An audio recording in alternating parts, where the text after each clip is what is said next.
India में बहुत सारे अलग अलग तरह के लोग रहते हैं। आदिवासी और वनवासी ये दो शब्द बहुत इंपॉर्टेंट हैं, खासकर जब हम ट्राइबल कम्युनिटीज की बात करते हैं। अक्सर लोग इन दोनों शब्दों को एक ही मान लेते हैं, लेकिन इन दोनों का मतलब अलग अलग है।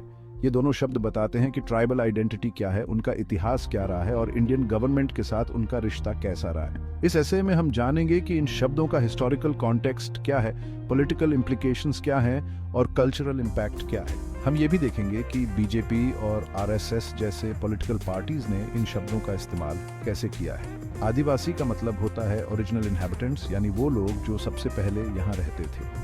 ये शब्द बताता है कि ट्राइबल कम्युनिटीज इंडियन सबकॉन्टिनेंट में बहुत पहले से रह रहे हैं और लोग यहाँ आने से पहले से ही ये यहाँ रहते थे। ये शब्द उनकी अलग कल्चरल आइडेंटिटीज, लैंग्वेजेस, ट्रेडिशंस और उनकी एंसेस्ट्रल लैंड से कनेक्शन को दिखाता है। वहीं दूसरी तरफ वनवासी का मतलब होता है जंगल में रहने वाले लोग। ये एक लिमिटेड और रिडक्टिव व्यू है जो सिर्फ उनके जियोग्राफिकल लोकेशन और जंगल से एसोसिएशन को दिखाता है। ये कम्युनिटीज की रिच कल्चरल और हिस्टोरिकल कॉम्प्लेक्सिटीज को नजरअंदाज करता है। इन शब्दों का यूज सिर्फ सिमेंटिक्स से बढ़कर है। ये डीपर आइडियोलॉजिकल पोजीशंस और पॉलिटिकल एजेंडास को रिफ्लेक्ट करते हैं। इन शब्दों के न्यूआंसेस को समझना बहुत जरूरी है ताकि हम इंडिया में ट्राइबल आइडेंटिटी की कॉम्प्लेक्सिटीज और रिकॉग्निशन, राइट्स और सेल्फ डिटर्मिनेशन के लिए ऑनगोइंग स्ट्रगल्स को समझ सकें। इस एक्सप्लोरेशन में हम जानेंगे कि इन शब्दों का हिस्टोरिकल एवोल्यूशन कैसे हुआ, इनके यूसेज के पीछे क्या पॉलिटिकल मोटिवेशंस थी और आदिवासी कम्युनिटीज की जिंदगी और आइडेंटिटीज पर उनका क्या इम्पैक्ट पड़ा। इस एनालिसिस के जरिए ये ऐसे लैंग्वेज और टर्मिनोलॉजी की इंपॉर्टेंस को हाईलाइट करेगा कि कैसे ये परसेप्शंस को शेप करते हैं और इंडिया में ट्राइबल राइट्स और रिप्रेजेंटेशन पर डिस्कोर्स को इन्फ्लुएंस करते हैं। आदिवासी और वनवासी ये शब्द ऐसे ही नहीं आ गए। इनका यूज इंडिया के कॉलोनियल हिस्ट्री और उसके बाद के नेशन बिल्डिंग प्रोसेस से जुड़ा हुआ है। ब्रिटिश राज के समय कॉलोनियल एडमिनिस्ट्रेटर्स ने इंडिया की अलग अलग पॉपुलेशन को कैटेगराइज और क्लासिफाई करने की कोशिश करी ताकि वो एडमिनिस्ट्रेटिव कंट्रोल कर सके। ट्राइबल कम्युनिटीज अपने अलग सोशल स्ट्रक्चर्स और रिमोट लोकेशंस की वजह से इस काम में एक चैलेंज थे। उन्हें अक्सर ट्राइब्स, स्केड्यूल्ड ट्राइब्स या बैकवर्ड ट्राइब्स कहा जाता था, जो कॉलोनियल पर्सपेक्टिव दिखाता है, जो उन्हें प्रिमिटिव और सिविलाइजेशन की जरूरत वाला मानते थे। आदिवासी शब्द इंडियन इंडिपेंडेंस मूवमेंट के दौरान प्रोमिनेंट हुआ। ये एंटी कॉलोनियल स्ट्रगल से रेजोनेट करता था, इंडिजिनस राइट्स और सेल्फ डिटर्मिनेशन के आइडिया पर जोर देता था। जयपाल सिंह मुंडा, एक प्रोमिनेंट आदिवासी फिगर, जैसे लीडर्स ने आदिवासी पीपल को डिस्टिंक्ट एंटिटीज के तौर पर रिकॉग्निशन दिलाने के लिए एडवोकेट किया, जिनकी अपनी यूनिक कल्चरल आइडेंटिटीज हैं। इस पीरियड में डिबेट्स और डिस्कशंस हुए कि आदिवासी कम्युनिटीज को इंडिपेंडेंट इंडिया में कैसे रिप्रेजेंट किया जाएगा और उनके राइट्स को कैसे प्रोटेक्ट किया जाएगा।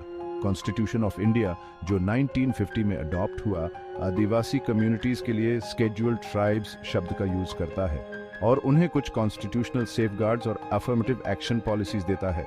हालांकि आदिवासी शब्द का यूज होता रहा और ये एक ज्यादा एम्पावरिंग और सेल्फ चोजन आइडेंटिटी मार्कर के तौर पर एक्सेप्टेंस पाता रहा। वनवासी शब्द इंडिपेंडेंस से पहले कुछ हद तक एग्जिस्ट करता था, लेकिन 20th सेंचुरी के लैटर हाफ में इसने ट्रैक्शन गेन किया, खासकर आरएसएस जैसे हिंदू नेशनलिस्ट ऑर्गेनाइजेशंस के डिस्कोर्स में। आगे के सेक्शंस में हम टर्मिनोलॉजी में इस शिफ्ट के पॉलिटिकल मोटिवेशंस और इम्प्लीकेशंस के बारे में डेल्व करेंगे। राष्ट्रीय स्वयंसेवक संघ या आरएसएस एक right wing Hindu nationalist organization है जिसका इंडियन पॉलिटिक्स पर काफी इन्फ्लुएंस है। इसने आदिवासी की जगह वनवासी शब्द को प्रमोट करने में बहुत बड़ा रोल निभाया है। टर्मिनोलॉजी में यह शिफ्ट सिर्फ लिंग्विस्टिक नहीं है, बल्कि एक सोची समझी आइडियोलॉजिकल कोशिश है जिसका मकसद इंडिया में ट्राइबल आइडेंटिटी के बारे में नैरेटिव को रीशेप करना है। आरएसएस अपने हिंदू राष्ट्र या हिंदू नेशन के विजन के साथ आदिवासी कम्युनिटीज को बड़े हिंदू फोल्ड में इंटीग्रेट करना चाहता है और अक्सर उनके डिस्टिंक्ट कल्चरल प्रैक्टिसेस और बिलीफ्स को कम करके दिखाता है, जो मेन स्ट्रीम हिंदुइज्म के अगेंस्ट हो सकते हैं।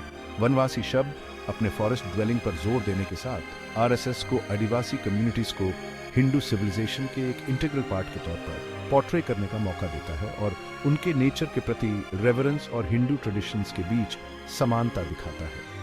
ये नैरेटिव एक शेयर्ड एंसेस्ट्री और कल्चरल लिनिएज एस्टैब्लिश करने की कोशिश करता है और उन लाइंस ऑफ डिस्टिंक्शन को धुंधला करता है जिन्हें आदिवासी कम्युनिटीज हाईलाइट कर सकते हैं। आदिवासी आइडेंटिटीज को एक ब्रॉडर हिंदू फ्रेमवर्क में लाकर आरएसएस अपने होमोजेनस हिंदू सोसाइटी के विजन को कंसोलिडेट करना चाहता है। इस अप्रोच का सामना कई आदिवासी एक्टिविस्ट्स और स्कॉलर्स के रेजिस्टेंस से हुआ है जो इसे उनकी डिस्टिंक्ट आइडेंटिटीज को मिटाने और उन्हें एक डोमिनेंट हिंदू कल्चर में असिमिलेट करने की कोशिश मानते हैं। उनका कहना है कि वनवासी लेवल आदिवासी कम्युनिटीज के यूनिक हिस्ट्रीज, लैंग्वेजेस और बिलीफ सिस्टम्स को नजरअंदाज करता है, जिनमें से कई ने सदियों तक असिमिलेशन का विरोध किया है।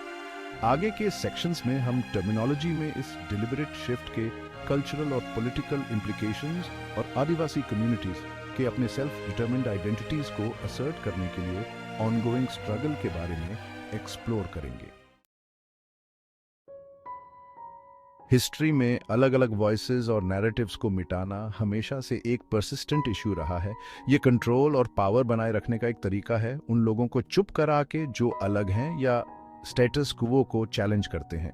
ये इरेजर न सिर्फ पास्ट की हमारी अंडरस्टैंडिंग को डिस्टॉर्ट करता है बल्कि प्रेजेंट और फ्यूचर को भी इम्पैक्ट करता है, एक सिंगल अक्सर बायस्ड पर्सपेक्टिव को परपेचुएट करके। इस इश्यू को रिकॉग्नाइज और एड्रेस करना एक ज्यादा इंक्लूसिव और एक्यूरेट रिप्रेजेंटेशन ऑफ हिस्ट्री के लिए बहुत जरूरी है।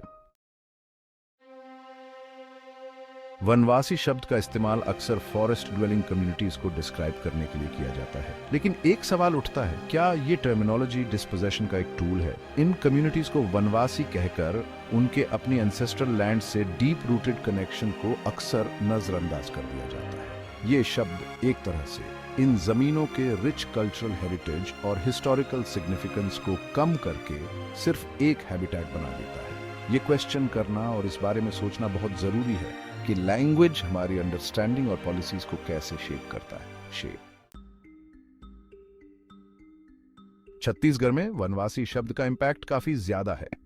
इस शब्द के इस्तेमाल ने सोशल परसेप्शंस और गवर्नमेंटल पॉलिसीज दोनों को इन्फ्लुएंस किया है।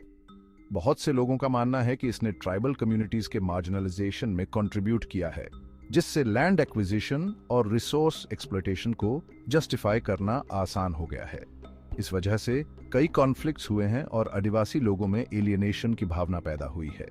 इन डायनामिक्स को समझना बहुत जरूरी है ताकि हम ऐसी टर्मिनोलॉजी के इम्प्लीकेशंस को पूरी तरह से समझ सकें।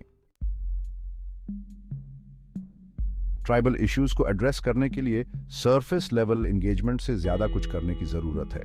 सब्सटेंटिव डायलॉग और एक्शन की सख्त जरूरत है। इसका मतलब है ट्राइबल कम्युनिटीज को डिसीजन मेकिंग प्रोसेसेस में इन्वॉल्व करना, उनके नॉलेज सिस्टम्स की रिस्पेक्ट करना और ये इंश्योर करना कि उनके राइट्स प्रोटेक्ट हों।